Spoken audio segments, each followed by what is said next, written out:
Saudara-saudari yang kekasih di dalam nama Tuhan Yesus, perkenankanlah kami para pelayan jemaat menyampaikan selamat datang kepada Bapak, Ibu, saudara-saudari, dan damai sejahtera Tuhan Allah kita menyertai kamu sekalian. Kiranya kehadiran Bapak, Ibu, saudara-saudari pada ibadah kita hari ini Minggu Letare, bersukacitalah, merupakan ungkapan syukur kita dan membawa berkat bagi kita semua.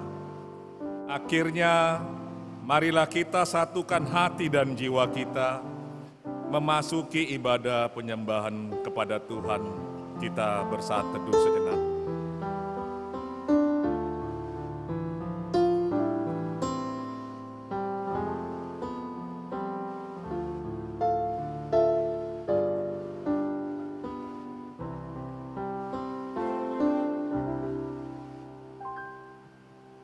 Amin. Kita angkat pujian dari mata acara nomor 1, kita bernyanyi dari pelengkap Kidung Jemaat nomor 216 ayat 1 sampai 3, berlimpah sukacita di hatiku.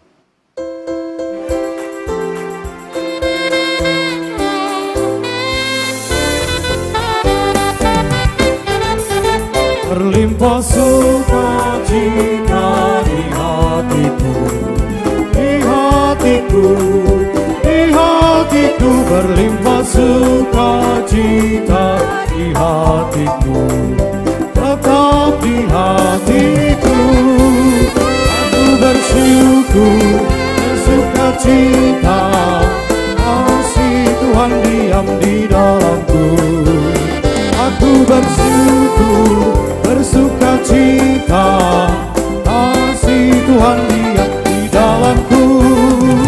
Damai sejahtera melampaui hatiku, di hatiku, di hatiku, damai sejahtera melampaui akan di hatiku, tetap di hatiku.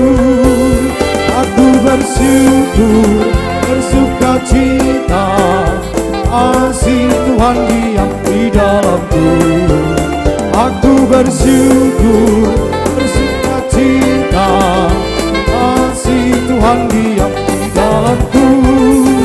Berlimpah kasih Yesus di hatiku, di hatiku, di hatiku, berlimpah kasih Yesus di hatiku, tetap di hatiku. Aku bersyukur, bersukacita, kasih Tuhan diam di dalamku. Aku bersyukur, bersukacita, kasih Tuhan diam di dalamku. Di dalam nama Allah Bapa dan Anaknya Tuhan Yesus Kristus dan Roh Kudus, Halik langit dan bumi. Amin. Bersukacitalah bersama-sama Yerusalem, dan bersorak-soraklah karenanya, hai semua orang yang mencintainya. Bergiranglah bersama-sama Dia segirang-girangnya, hai semua orang yang berkabung karenanya. Aku bersukacita ketika dikatakan orang kepadaku, mari kita pergi ke rumah Tuhan. Haleluya.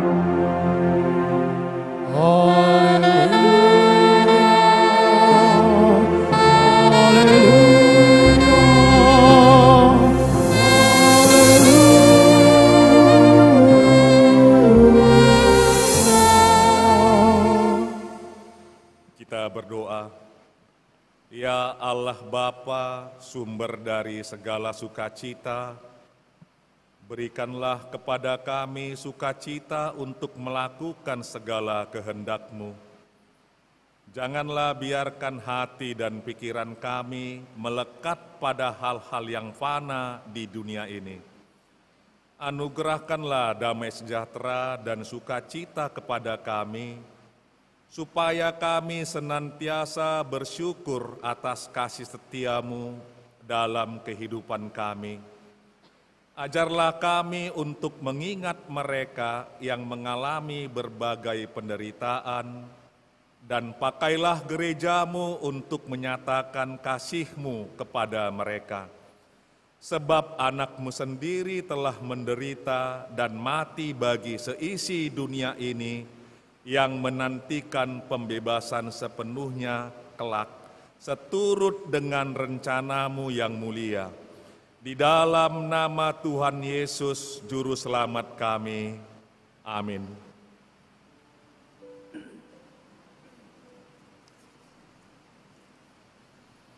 Kita angkat pujian dari Kidung Jemaat nomor 412 ayat 1 dan 2, Tuntun Aku Tuhan Allah.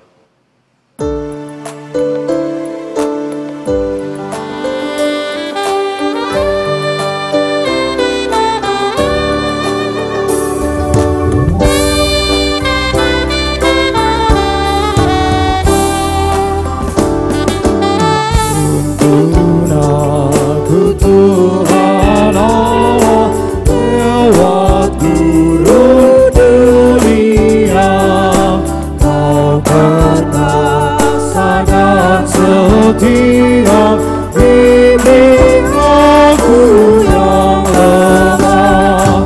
Roti sorga, puaskanlah jiwaku.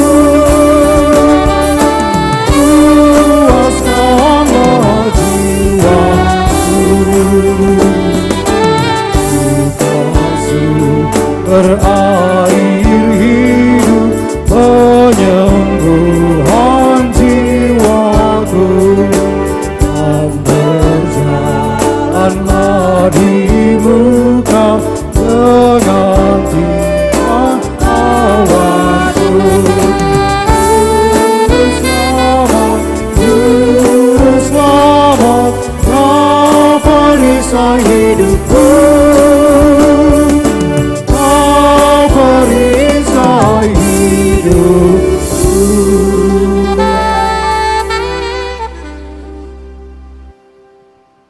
Marilah kita mendengarkan firman Tuhan sebagai pendahuluan khotbah pada Minggu Letare hari ini yang tertulis dalam Mazmur pasal 5 ayat 8 sampai dengan ayat 13.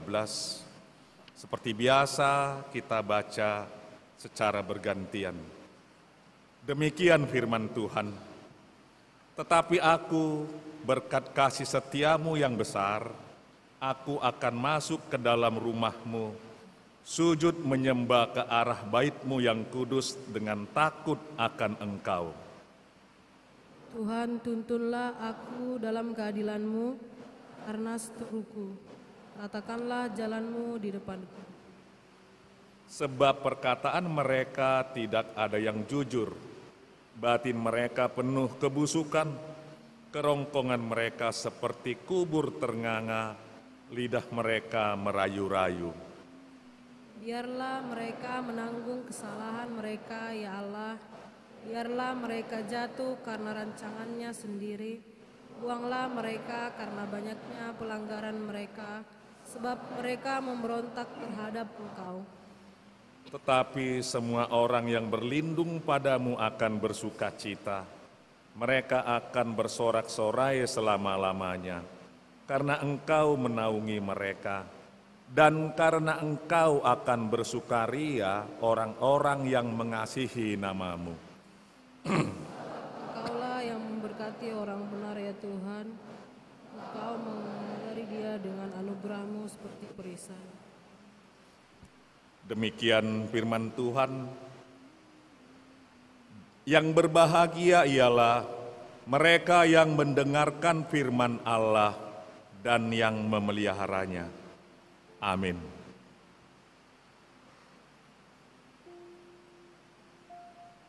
Kita bernyanyi dari Kidung Jemaat nomor 382 ayat 1 dan 2. Ya Yesus terkasih.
saudara-saudari yang terkasih di dalam Tuhan, marilah kita datang ke hadapan Tuhan, mengakui segala dosa kita. Marilah kita mengaku dosa di hadapan Tuhan. Kita bersatu teduh.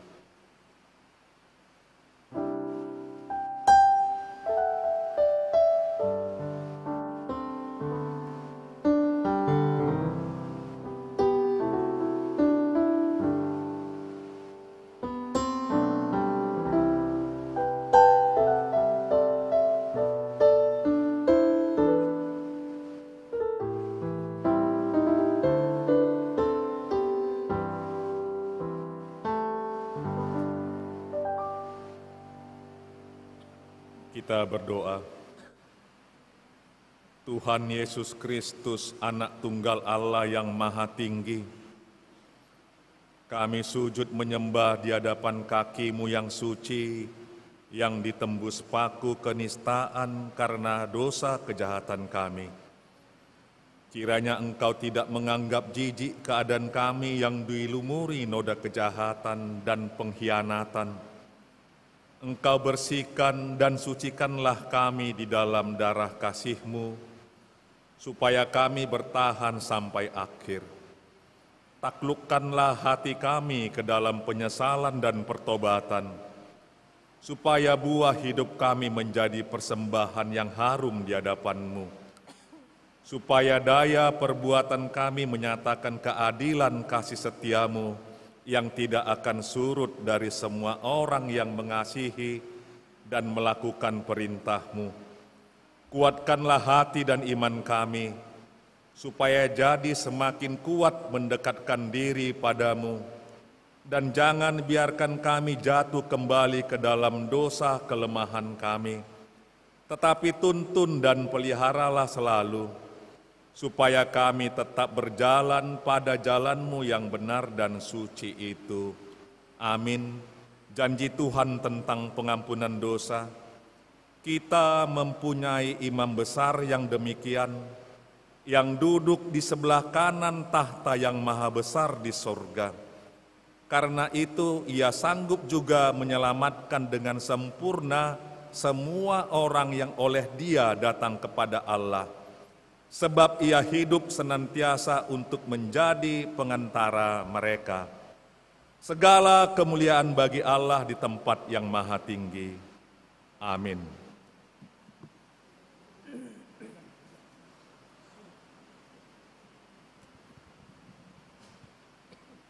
Kita angkat pujian dari mata acara nomor 7, dari Kidung Jemaat nomor 57 ayat 1 dan 2. Yesus, lihat umat-Mu.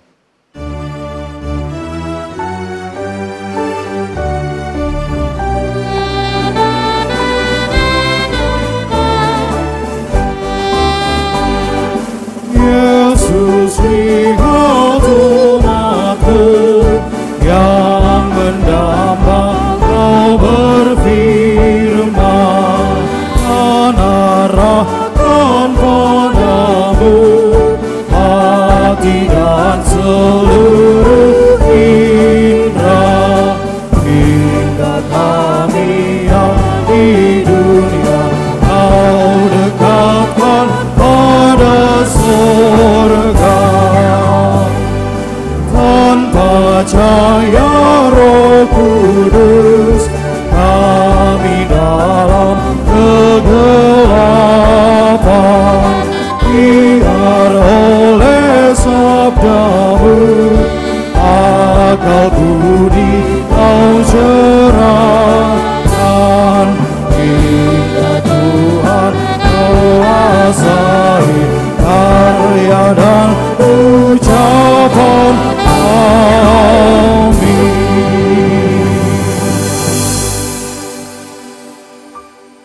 Marilah kita mendengarkan firman Tuhan sebagai petunjuk hidup baru yang tertulis dalam 1 Korintus 1 ayat 10. Demikian firman Tuhan.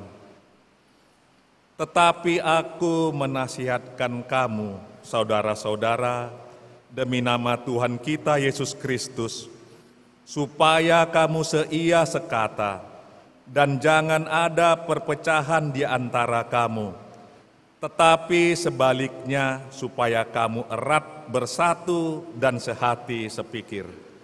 Demikian firman Tuhan. Marilah kita sama-sama memohon kekuatan dari Tuhan. Ya Allah Bapa kami, berilah kami kekuatan untuk melakukan yang sesuai dengan firman-Mu. Amin.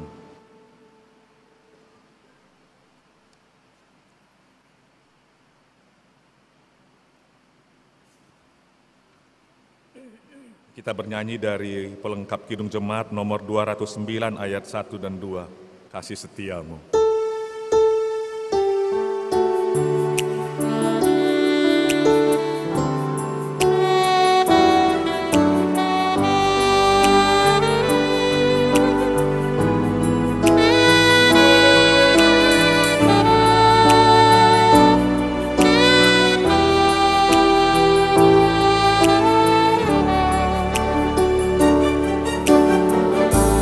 Kasih setiamu sungguh lebih baik,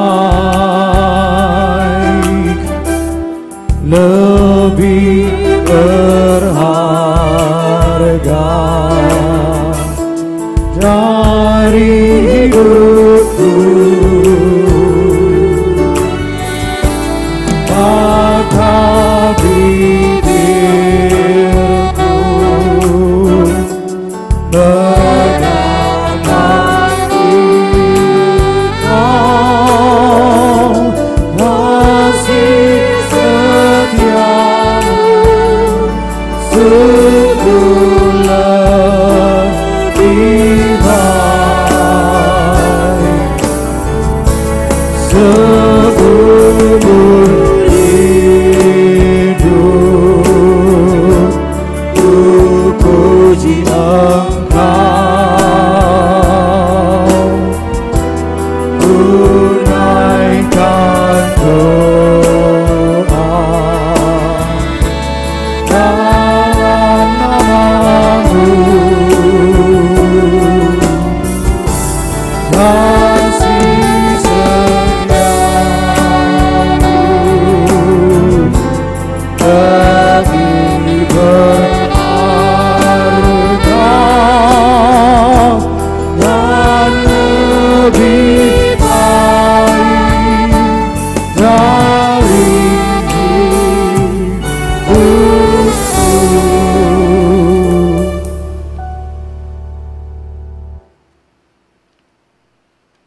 Marilah kita bersaksi mengikrarkan pengakuan iman kita bersama jemaat pada segala abad di dunia ini. Kita sama-sama mengucapkannya. Aku percaya kepada Allah Bapa yang Maha Kuasa, Khalik langit dan bumi. Aku percaya kepada Yesus Kristus, Anaknya yang tunggal Tuhan kita, yang dikandung daripada Roh Kudus, lahir dari anak darah Maria, yang menderita di bawah pemerintahan Pontius Pilatus, disalibkan, mati dan dikuburkan, turun ke dalam kerajaan maut, pada hari yang ketiga bangkit pula dari antara orang mati, naik ke surga, duduk di sebelah kanan Allah Bapa yang Maha Kuasa, dan akan datang dari sana untuk menghakimi orang yang hidup dan yang mati. Aku percaya kepada Roh Kudus, gereja yang kudus dan am, persekutuan orang kudus, pengampunan dosa, kebangkitan daging dan hidup yang kekal. Amin.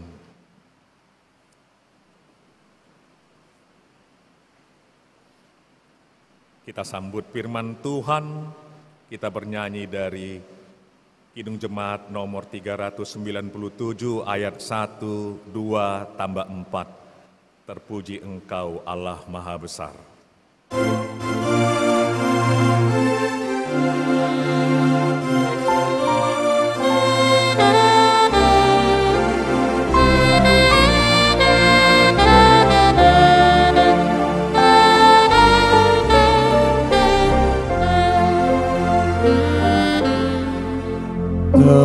Puji Engkau, Allah Maha Besar, karena Yesus telah bangkit dan hidup kekal.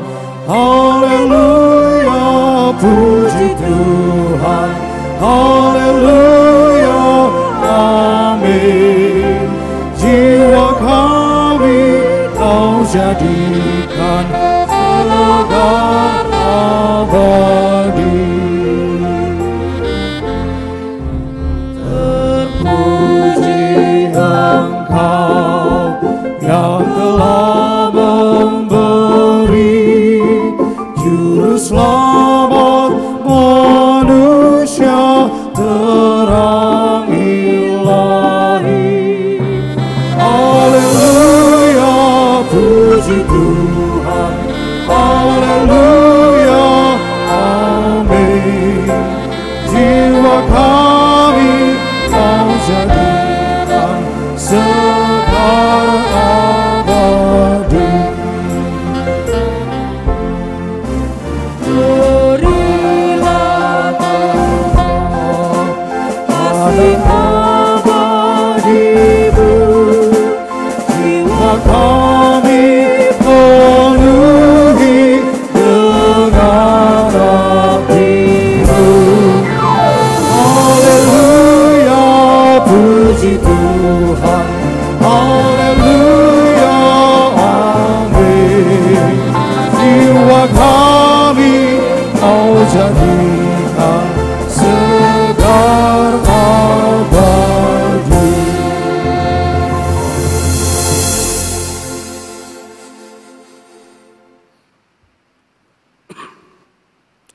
Damai sejahtera yang dari Allah Bapa yang melampaui segala akal, itulah kiranya menyertai hati dan pikiran saudara-saudari dalam nama Yesus Kristus Tuhan kita. Amin. Bapak, Ibu, dan saudara-saudara, firman Tuhan untuk melengkapi sukacita kita sekaligus menjadi renungan pada ibadah kita adalah yang terambil dari Yohanes 9 ayat 35 sampai 41. Yesus mendengar bahwa Ia telah diusir keluar oleh mereka. Kemudian Ia bertemu dengan dia dan berkata, "Percayakah engkau kepada Anak Manusia?" Jawabnya, "Siapakah dia, Tuhan?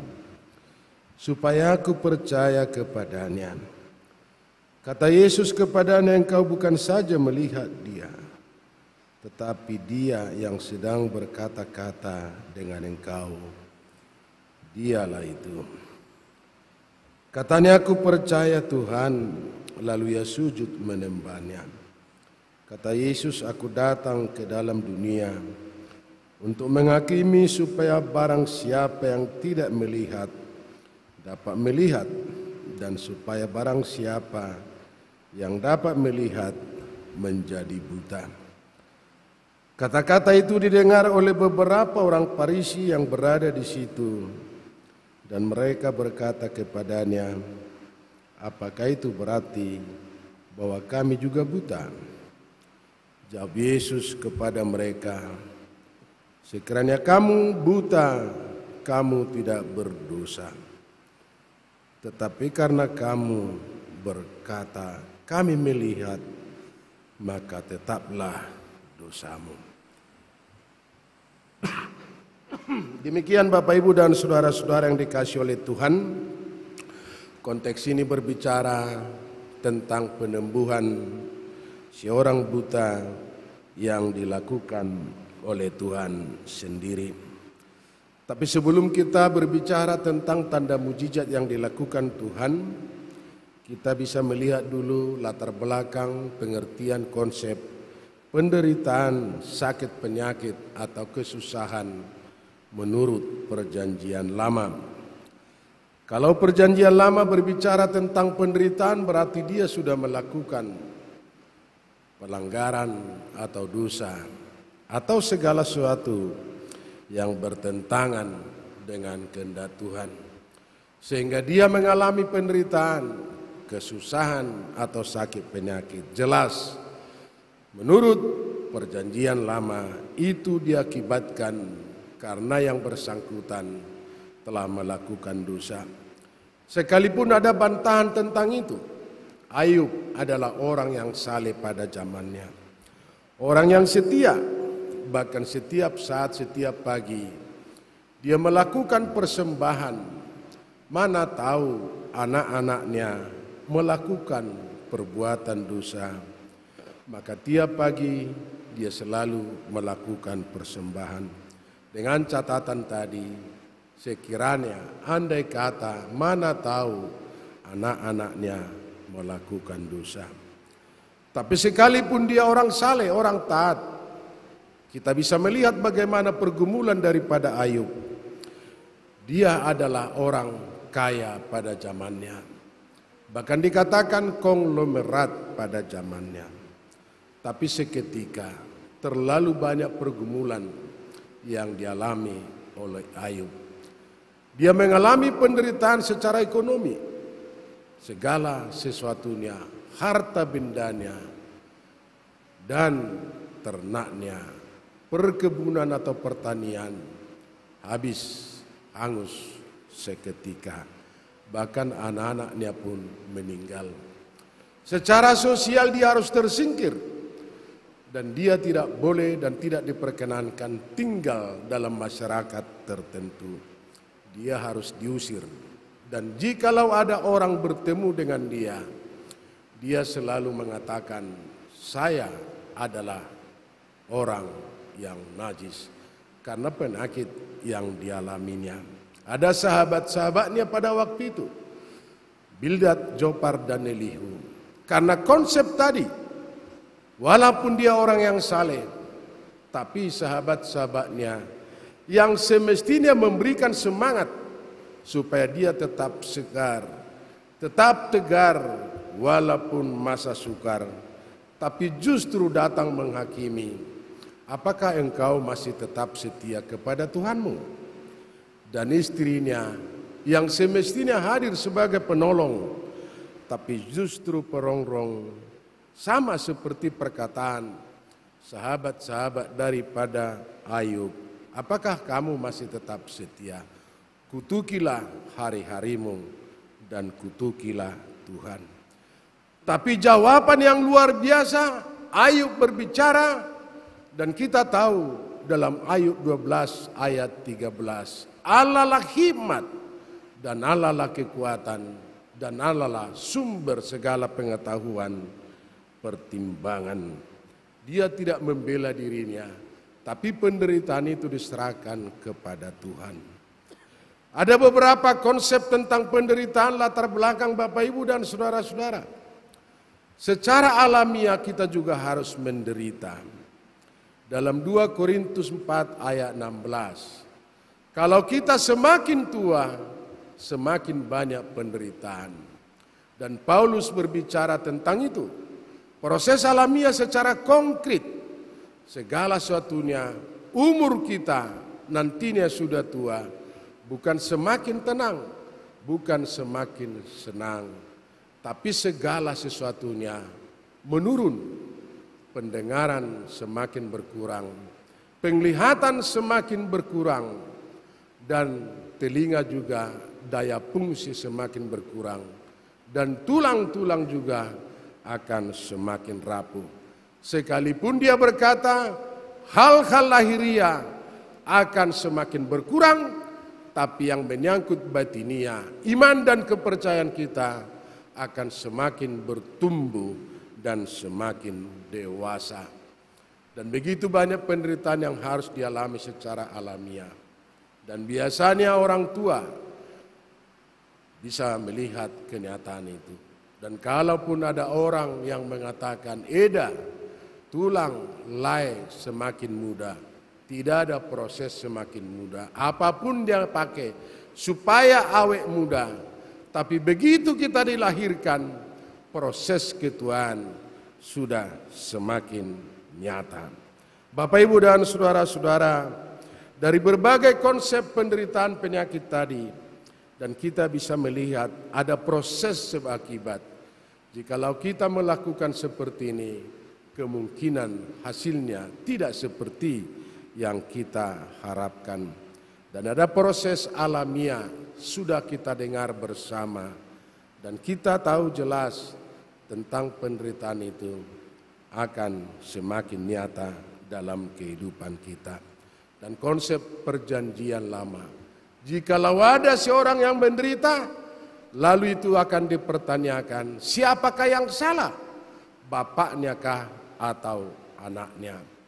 Lalu jawab Tuhan, pernyataan Tuhan, tidak ada yang salah, tapi melalui itu kerajaan Tuhan akan semakin nyata dan perbuatan Tuhan akan semakin nyata, supaya tidak menyalah-nyalakan orang yang mengalami penyakit dan supaya tidak menghakimi orang yang menderita.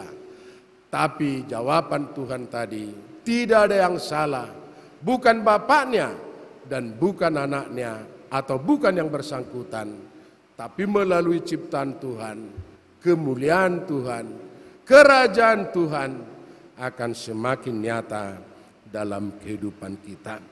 Dan peristiwa itulah yang dituduhkan oleh kalangan Farisi terhadap seorang yang buta yang disembuhkan. Dan itu didahului pertanyaan tadi tentang siapa yang salah, tapi tidak ada yang salah. Ini sudah sembuh matanya. Dan sebelum kita berangkat ke sana, ada istilah blessing in the guys. Dalam setiap peristiwa atau setiap kesusahan selalu ada kita dapati penghiburan dan kekuatan. Dan itulah anugerah daripada Tuhan. Yang katanya Bapak Ibu dan saudara-saudara, jikalau kita mempunyai tangan, satu ketika kita akan mengalami penyakit tangan. Jikalau kita punya mata, satu ketika kita akan mengalami penyakit mata. Dan jikalau satu ketika kita memiliki kaki, satu ketika kita akan mengalami penyakit kaki. Dan jikalau kita ini punya kepala, pasti satu ketika akan mengalami penyakit kepala. Dalam bahasa Batak, tok uluku katanya, justru ada kepalanya, maka tok ulunya. Alaidang adong halak nato uluna, molos adong uluna, nadong doluna, gabetok uluna. Jikalau ada perutnya, satu ketika akan mengalami penyakit perut. Ini pertanyaan bagi kalangan Farisi. Siapakah yang menyembuhkan? Karena tidak ada tanda mujizat yang bisa berlaku seperti itu.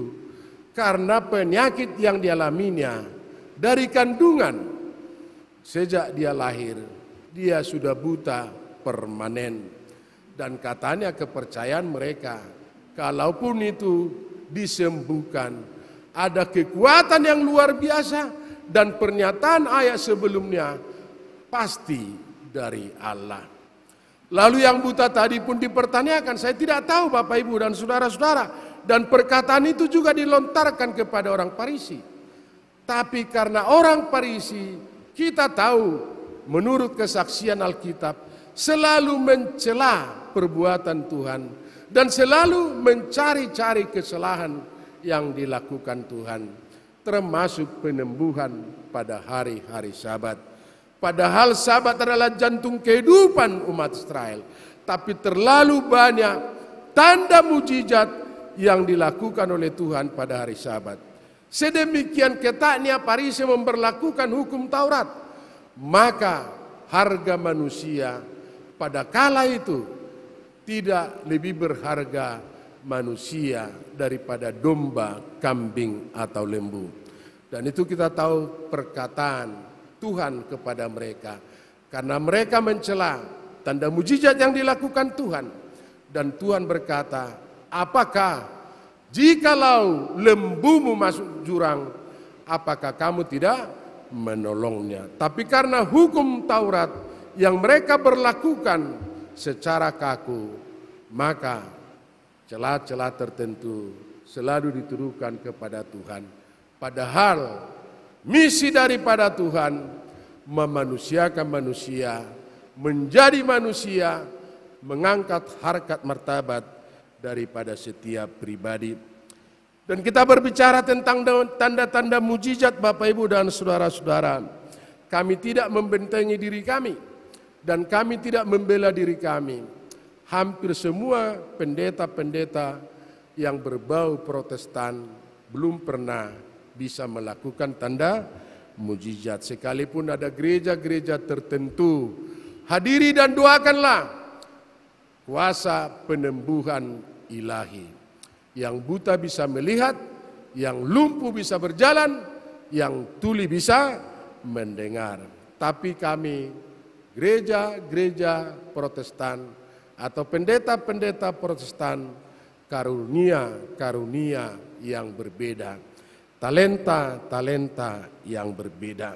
Saya teringat dulu, atau mungkin saya sudah pernah menceritakan, selama 5 tahun saya melayani Direktur Yapentra.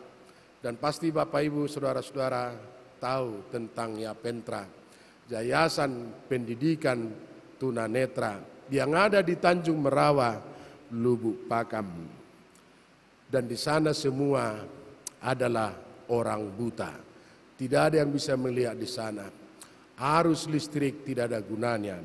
Tapi kalau mati arus listrik, mereka berteriak serupa kita, tahu mereka gelap. Dan selama ini itu berfungsi bagi kami guru pegawai.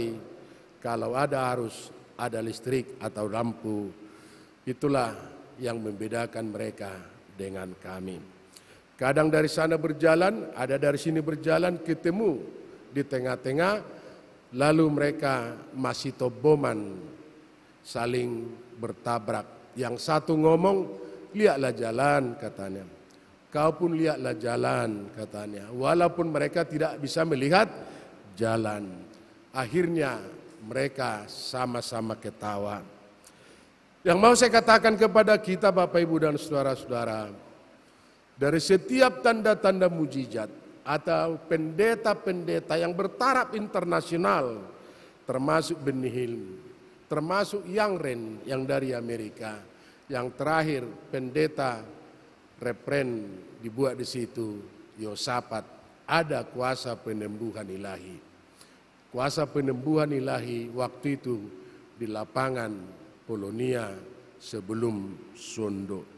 Dan semua kami berangkat tanpa terkecuali.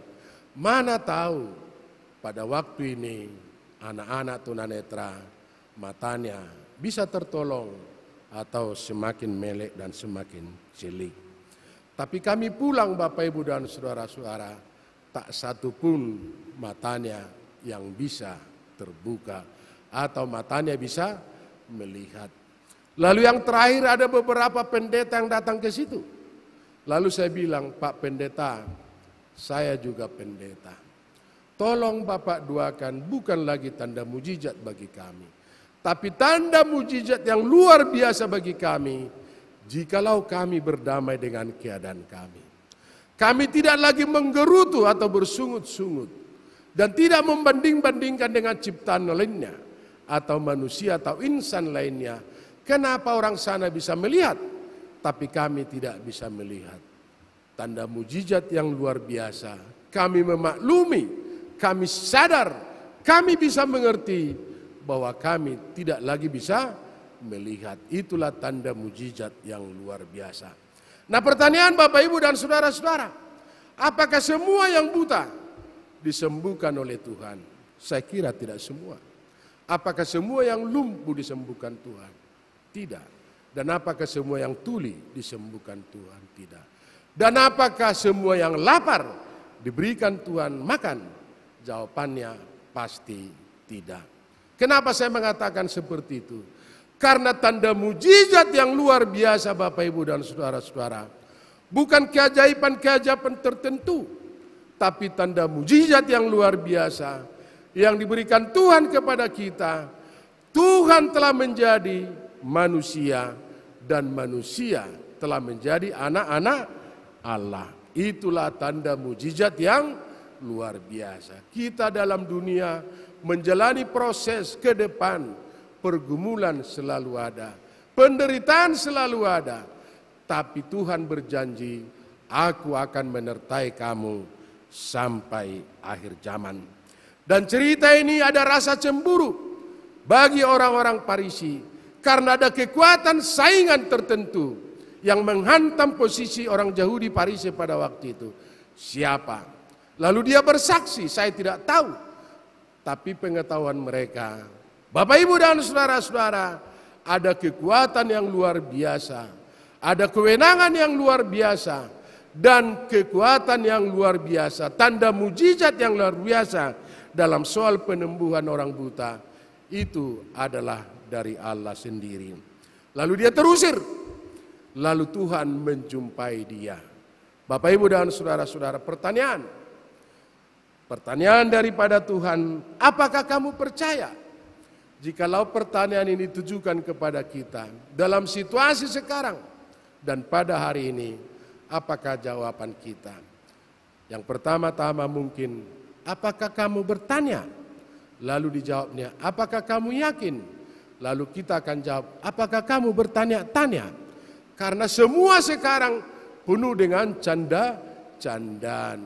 Kita sulit mencari canda-candaan. Bersekolah pun dibuat canda-candaan.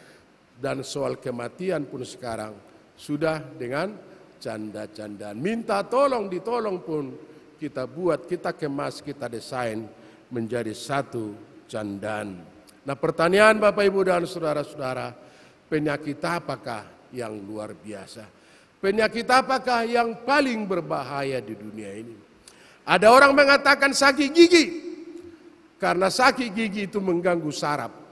Tapi sehebat-hebatnya, sesakit-sakitnya sakit gigi, belum pernah ada pertolongan diakoni sosial dari gereja atau syarikat para sahu tahun. Sakit apa yang paling sakit Bapak Ibu dan saudara-saudara?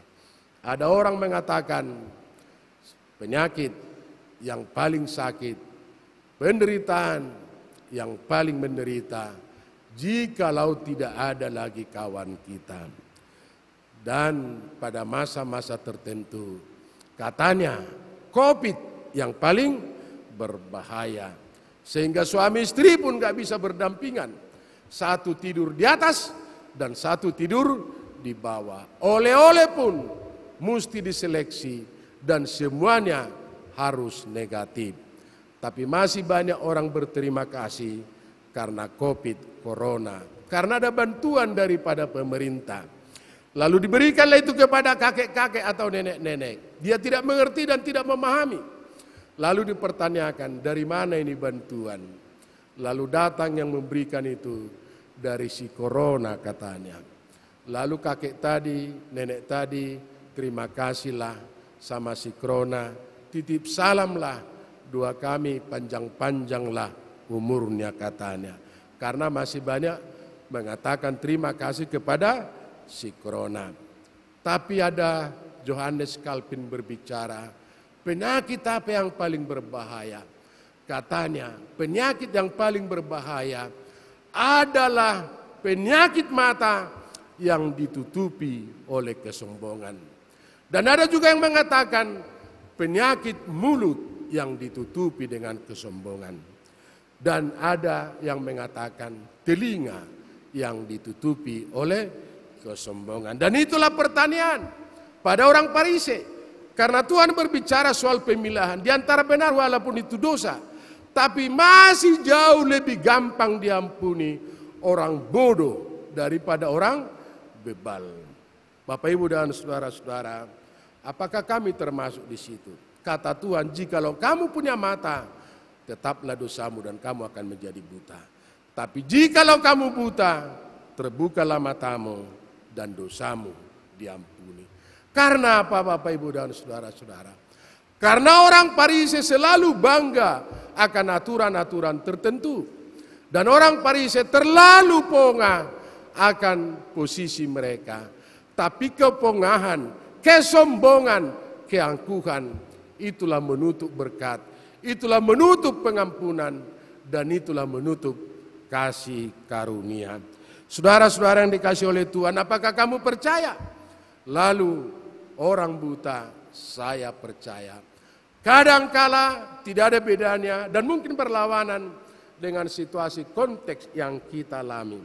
Dan satu ketika mungkin kita bertanya, kenapa Tuhan terlalu jauh? Dan kita mungkin berpikir, kenapa Tuhan tidak mau menjawab doa-doa saya? Tapi nas ini menerangkan kepada kita, sekalipun kita berkata seperti itu, walaupun kita berkata Tuhan terlalu jauh, pikiran kita mengatakan Tuhan tidak bisa dijangkau, tapi tidak ada bedanya. Dan itu dijawab oleh konteks ini, supaya kita tidak berpikir tentang Tuhan begitu jauh. Dan dia berkata, Tuhan berkata, bukan hanya yang kau lihat, tapi yang berkata-kata di depanmu, itulah dia. Percaya kau kepada anak manusia? Lalu saya percaya Tuhan. Dan orang buta mendapat penegasan bahwa Tuhan itu tidak jauh. Tuhan itu begitu dekat. Kalaupun kita berpikir Tuhan terlalu jauh, tapi kata Tuhan bagi setiap orang percaya, Tuhan berada di sisi kita. Walaupun sifat-sifat Tuhan transenden dan imanen. Tuhan terlalu jauh, tapi Tuhan terlalu dekat. Saya tutup dan saya akhiri dengan satu cerita tentang Hubaini. Apakah kamu percaya? Dan kalau ditanya, dan apakah kamu yakin? Tapi jawabannya, kadangkala kita tidak percaya terhadap apa yang kita yakini, dan kita tidak yakin terhadap apa yang kita percayai. Hampir semua organisasi yang berbau sosial, termasuk gereja STM, selalu ada lawatan, ada jengukan, dan ada perkunjungan kepada setiap orang yang mengalami kesusahan, termasuk penyakit.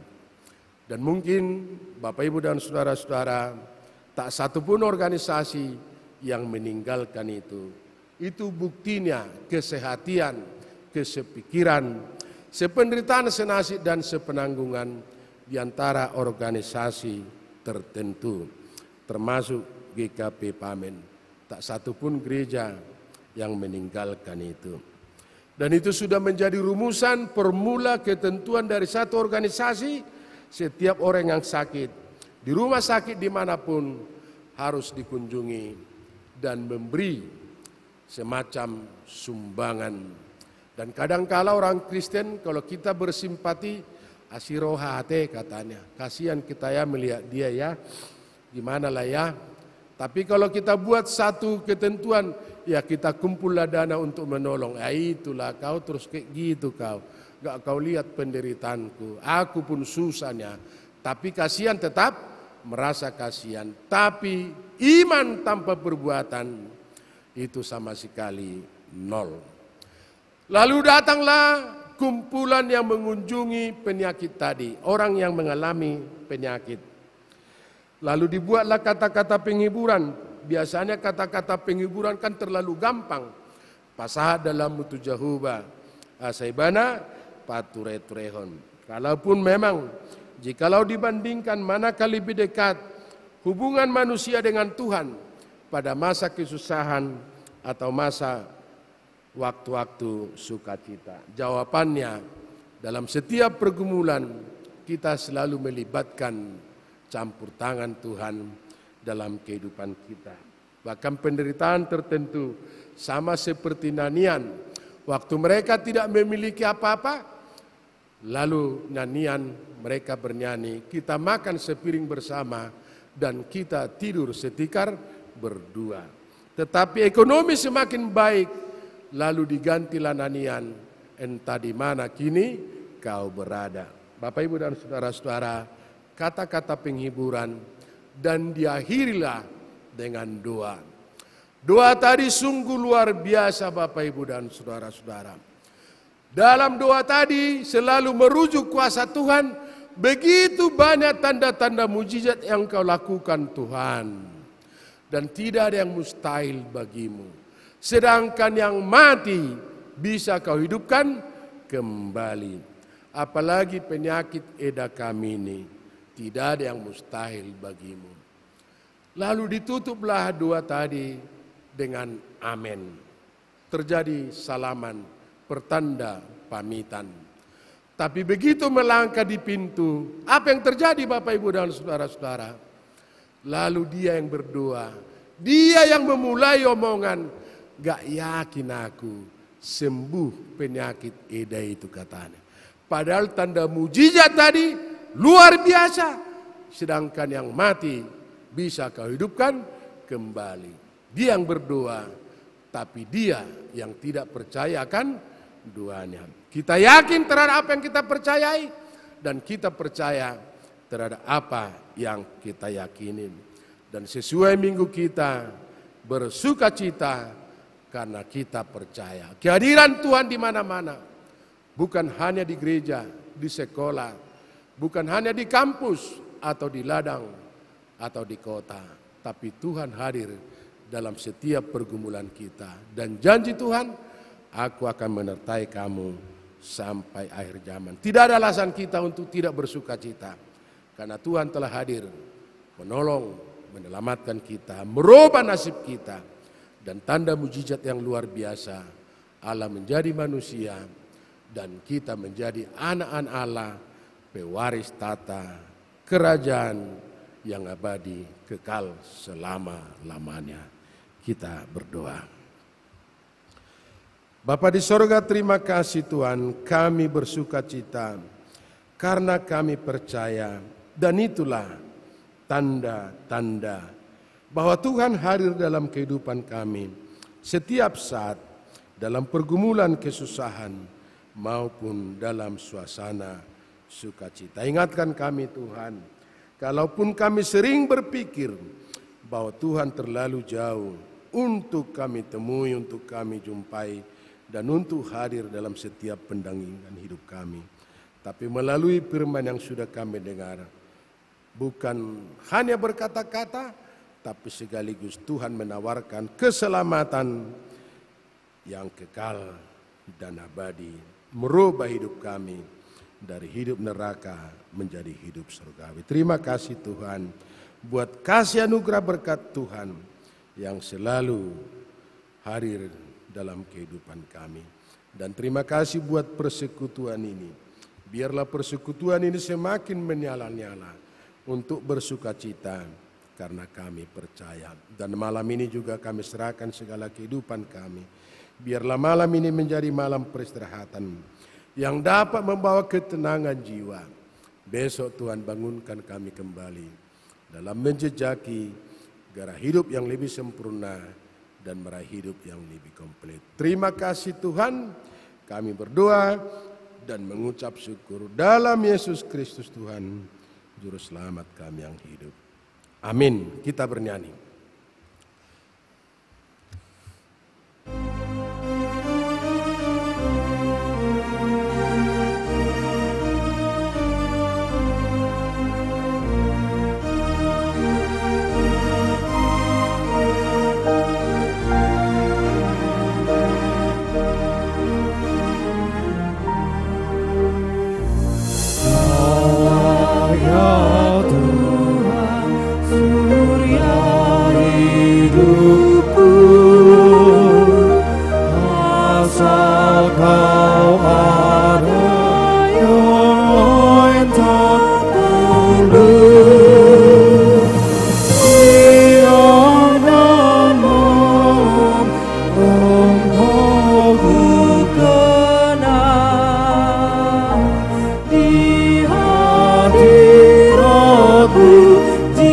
Jiwaku tenang.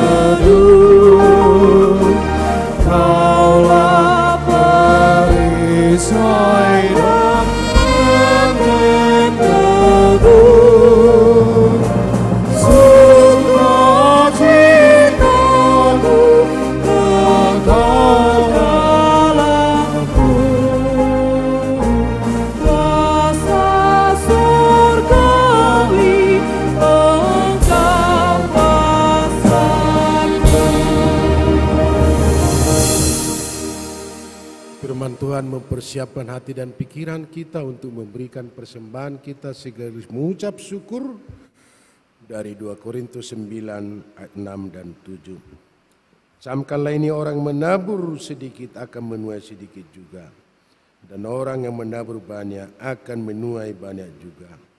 Hendaklah masing-masing memberikan menurut kerelaan hatinya, jangan dengan sedih hati atau karena paksaan, sebab Allah mengasihi orang yang memberi dengan sukacita. Amin.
Kita berdoa, ya Allah Bapa kami yang di sorga, Engkaulah sumber segala berkat dan karunia.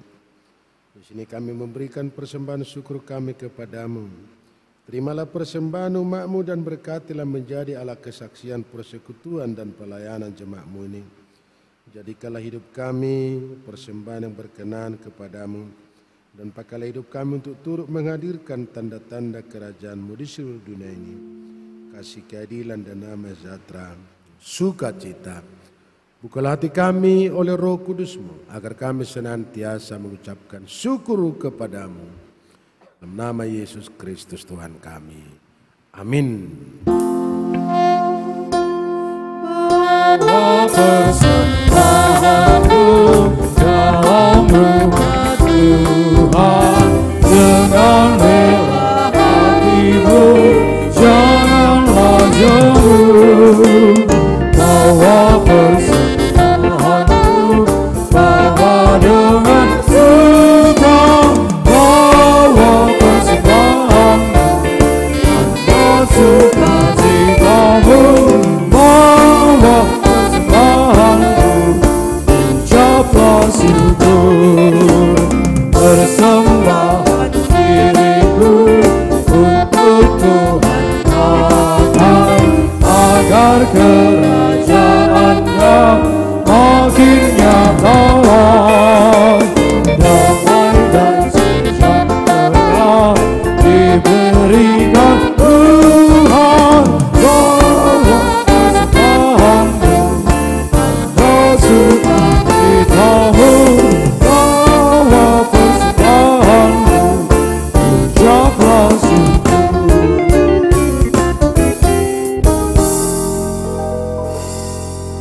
Bapa kami yang di surga, dikuduskanlah nama-Mu, datanglah kerajaan-Mu, jadilah kehendak-Mu di bumi seperti di surga. Berikanlah kami pada hari ini makanan kami yang secukupnya, dan ampunilah kami akan kesalahan kami, seperti kami juga mengampuni orang bersalah kepada kami. Dan janganlah membawa kami ke dalam pencobaan, tetapi lepaskanlah kami daripada yang jahat.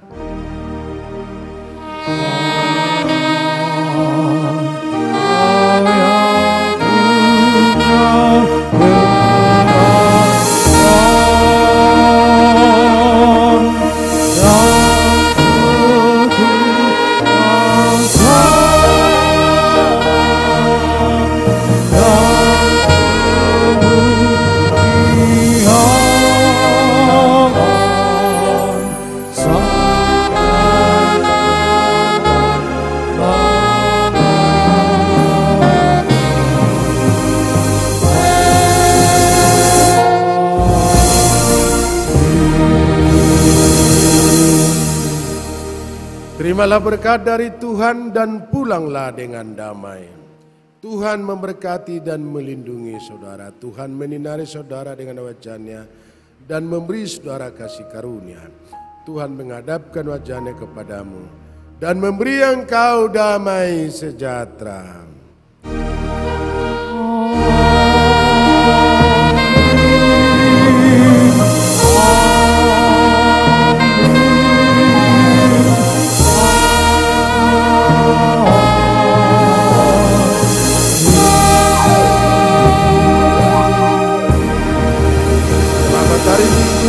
Shalom, Horas.